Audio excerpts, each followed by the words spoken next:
What is up guys? Anton here at ang OnePlus ay isa sa pinakaunang kumpanya na may focus sa price to spec ratio. Ang pinakaunang smartphone nila, the OnePlus One, was known as the flagship killer, featuring a flagship Snapdragon 801 chip in a $300 phone or around 15,000 pesos. Now, the flagship Samsung Galaxy S5 at the time had the exact same chip for more than double the price. Now, of course, OnePlus had to make a lot of compromises with the OnePlus One to reach that price point, but they did have one thing going on for them, and that was the near-stock Google Android experience, as well as long-term software support. 8 years later, the company has changed a lot, and now they even manufacture their own flagships, the 7 Pro, 8 Pro, 9 Pro, and now the OnePlus 10 Pro. Changing from 1 to 2 phones a year, they now have their own budget lineup, the Nord and Nord CE series. They also changed from being a near-stock Google Android experience to now being reminiscent of Oppo's Color OS. Pero kahit paano naman, maipagmamalaki pa rin ng OnePlus ang kanilang Oxygen OS for being fast and smooth, even with their budget Nord series. What's up guys, Anton here, and before we get into the video, make sure to leave a like and subscribe to the channel. Your support means a lot to us here at Unbox, and make sure to check out our other socials on TikTok and Instagram that you can find in the description down below. So this is the OnePlus Nord CE 2. Not exactly a quintessential OnePlus device, but definitely delivers on their promise of fast and smooth. So the question we should be asking ourselves today would be, are we settling with the most affordable OnePlus device?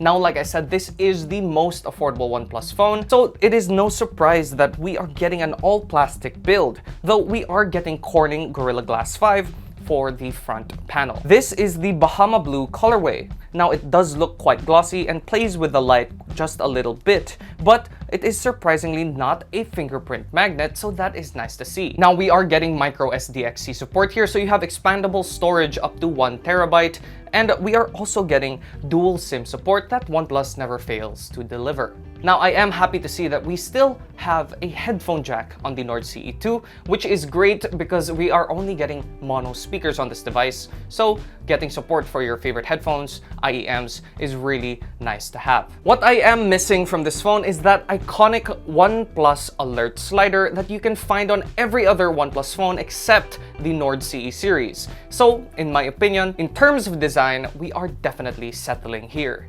Now, OnePlus never really disappoints when it comes to screens, no matter the price, and I'm happy to see that with the Nord CE 2. Not only are we getting a 6.43-inch Full HD Plus screen, but this AMOLED panel also supports 90Hz and HDR10. That Widevine L1 support means that we can stream apps like Netflix in maximum quality, and with that HDR10 support, media consumption is super enjoyable on this device, and it's near flagship level. So when it comes to the screen on this Nord CE 2, we are definitely not settling.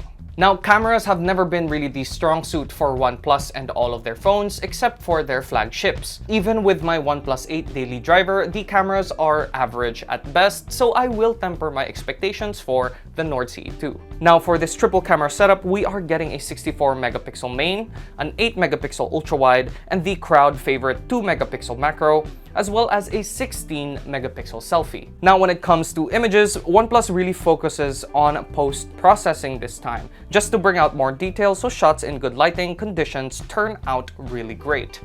In lower light though, you can notice that post-processing more with crunchier photos in terms of detail. The lower resolution ultra-wide does provide consistent color accuracy with the main camera, but that extra FOV does come at the cost of detail. The 16-megapixel selfie camera does work quite well, capturing enough detail even at lower lit situations, but it does have quite a bit of a problem with dynamic range. Now, for video, we do have 4K 30 capabilities on this phone, but it doesn't have any kind of stabilization, so it is best used with a tripod para ma-maximize mo yung resolution and clarity with that 4K 30 video. 1080p recording on this phone is much better in terms of stabilization, as we also get super steady mode that gives you a significant crop but gives you almost gimbal-like stabilization. Now, I wasn't blown out of the water with the performance of the cameras on this phone, but it is a little bit more than what I expected, and performance isn't that far off from my older OnePlus 8, so in terms of camera performance, we're really not settling here.